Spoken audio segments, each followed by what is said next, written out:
Pemirsa apa kabar? Semoga selalu dalam keadaan sehat ya. Kembali lagi di Hidup Sehat bersama saya Intan Somadina dan Dokter Haikal. Dokter Haikal. Kok dokter kayaknya makin kece deh ya. Waduh, makasih Intan berkilau ya. Kita ya. Waduh, saya tadi lihat menu sarapan kayaknya saya agak salah nih. Kenapa? Karena saya sarapannya tadi makan bubur ayam sama kue tiaw goreng. Wah, double ya. Waduh. Dokter Haikal double karbon nih namanya. Iya.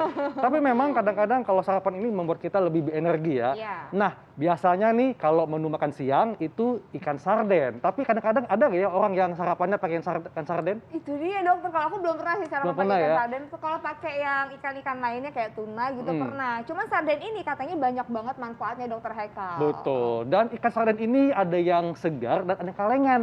Nah, kita akan bahas nih apa saja kandungannya dan manfaatnya untuk tubuh kita.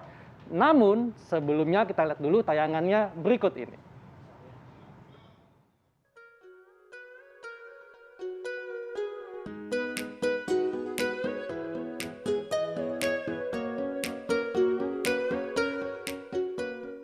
Pemirsa, pemerintah tak henti-hentinya menyerukan untuk mengkonsumsi ikan setidaknya 3 kali dalam seminggu untuk memenuhi kebutuhan nutrisi tubuh.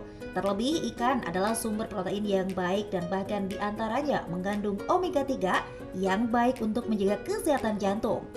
Ikan sarden adalah salah satu jenis ikan yang banyak ditemukan di perairan Indonesia dan menjadi salah satu komoditas perikanan unggulan tanah air.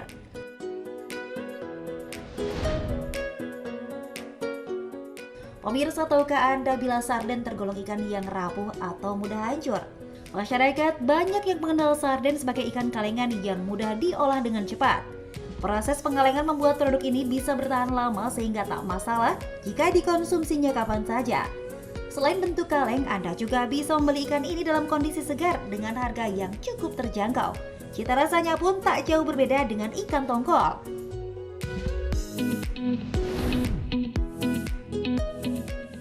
Anda pasti penasaran bagaimana dengan kandungan nutrisi dari kedua jenis ikan sarden ini, baik kalengan atau segar. Mana yang lebih baik?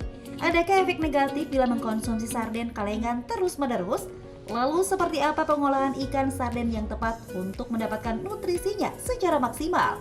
Cari tahu jawabannya di Hidup Sehat berikut ini. Nah, pasti penasaran kan apa saja kandungan nutrisi yang ada di ikan sarden? Karena ini banyak juga nih masyarakat yang mungkin mengkonsumsinya dalam bentuk kalengan ya. Tapi ternyata ada juga yang segar. Nah, untuk itu di tengah kita sudah ada Dr. Feni Nugraha, dokter gizi klinis. Pagi dok, apa kabar? Halo pagi dok. Halo pagi Sehat. dokter. Sehat Intan. Aduh kangen sama dokter Feni. Iya ya udah lama ya. Sibuk sekali dokter Feni.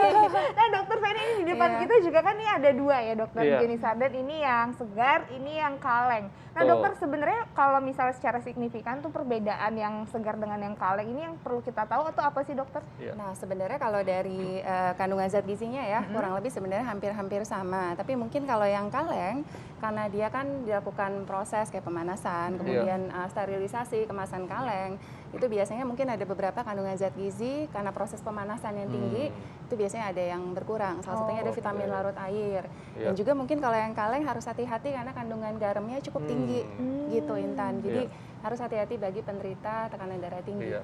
Gitu. Karena garam ini juga berperan untuk mengawetkan dok ya. Iya betul sekali.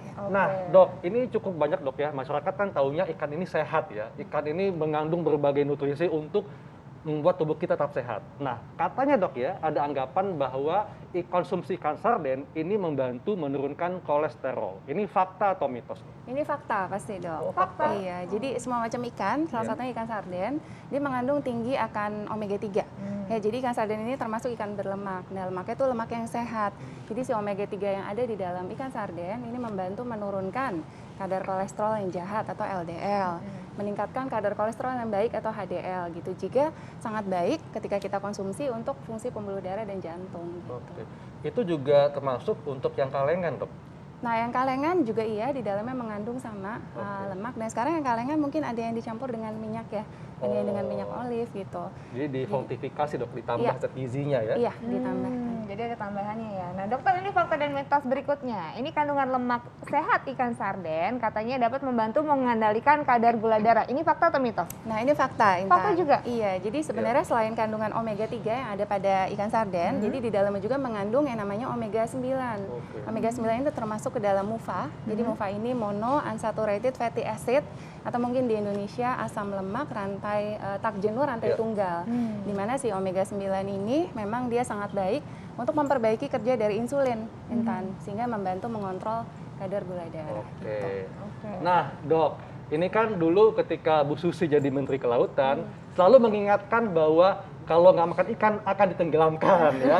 Soalnya katanya nih dok ya, kalau makan ikan sarden ini bisa meningkatkan fungsi otak. Ini fakta atau mitos? Ini fakta, Dok. Oh, fakta Iya, juga. ini terkait tadi kandungan omega 3, jadi di dalamnya ada EPA dan DHA ya, mungkin kita sudah tahu.